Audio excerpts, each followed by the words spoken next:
श्री भूरिदा भक्तगण अपने उपदेशों के द्वारा भगवान के विशद गुण गणों का महान दान देने वाले भक्त हुए।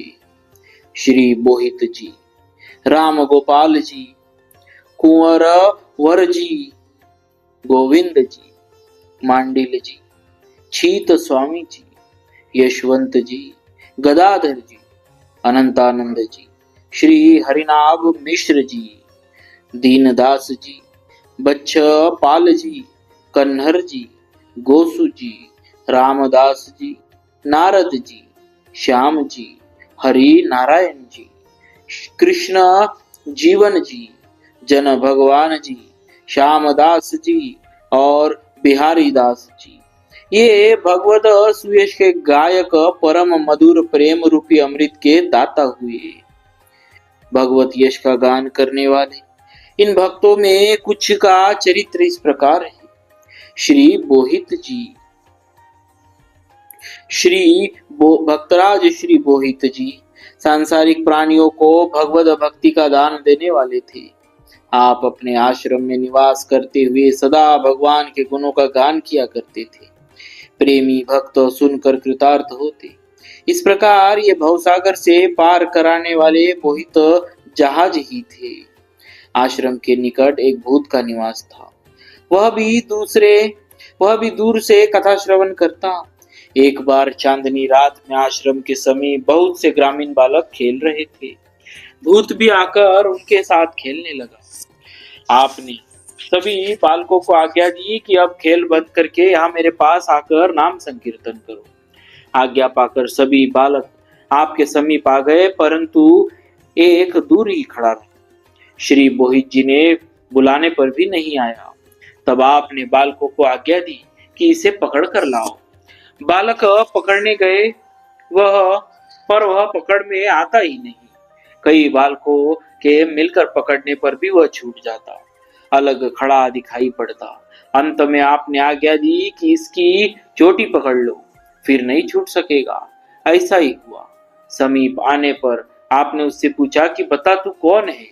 उसने कहा, मैं पूर्व जन्म में राजपूत था। कुसंग के कारण मेरी बुद्धि भ्रष्ट हो गई थी, अतः जुआ चोरी आदि कुकर्मों की मुझे आदत पड़ गई। मैंने अपनी निरपराधिनी सुशीला पत्नी का वध कर डाला। उसी पाप के फल स्वरूप मुझे प्रेत योनि मिली है। किंचित अनिच्छा से कथा श्रवण का यह उत्तम फल मुझे मिला कि आपके आश्रम के निकट रह रहा हूं और आपके द्वारा कही गई कथा को सुन रहा हूं। अब आप कृपा करके मेरा उद्धार कीजिए। मैं कभी किसी को सताता नहीं। दीनता भरी वाणी सुनकर आपने उसके कान में भगवान नाम सुनाया और चरणामृत दिया। वह मुक्त हो गया। आकाश में उज्जवल प्रकाश छा गया। सभी को श्री बोहित जी की दीन दानशीलता एवं शक्ति का परिचय मिल गया। आपका प्रधान स्थान मरकापुरा करनाल पंजाब में है। वही परम धाम वास हुआ। वहां पर आपकी समाधि बनी। भक्तों, ऐसे थे हमारे श्री बोहित जी महाराज। तो बोलिए भक्तराज श्री बोहित जी महाराज की जय। भक्तवत्सल भगवान की जय। श्री हरिनाभ मिश्र ये परम सुशील सदाचारी साधु सेवी एवं सच्चे उपदेशक थे। जिस समय आप भगवान की कथा कहते, उस समय श्रोताओं को देह गेह का स्मरण नहीं रहता। आपके उपदेशा अमृत से अनंत जीवों का कल्याण होता। एक ब्राह्मण आपका शिष्य था। उसने आकर प्रार्थना की, भगवान मेरा एक पुत्र कुसंग में पड़ गया है, इसीलिए वह कुकर्मी हो गया है। सभी कर्म धर्म एवं देवों की निंदा करता है। इसमें उसकी थोड़ी भी श्रद्धा नहीं है। मेरे समझाने से भी नहीं मानता। आप कृपा करके कोई उपाय बताइए जिससे उसका उद्धार हो। श्री मिश्र जी ने कहा, उसे मेरे पास भेजा करो। यहाँ आएगा तो उसे सत्संग मिलेगा। मैं समझा बुझाकर उसे ठीक कर दूंगा। ब्राह्मण ने आकर पुत्र से कहा, तू गुरु जी के पास नित्य जाया कर, उससे तेरी बुद्धि शुद्ध हो जाएगी। उसने पिता की बात न मानकर उनका तिरस्कार किया। उसे सत्संग में जाने में चिढ़ थी। ब्राह्मण ने आकर सब समाचार गुरु जी को सुनाया। तब उन्होंने कहा, तुम चिंता मत करो, अब मैं ही कोई ना कोई उपाय करूंगा।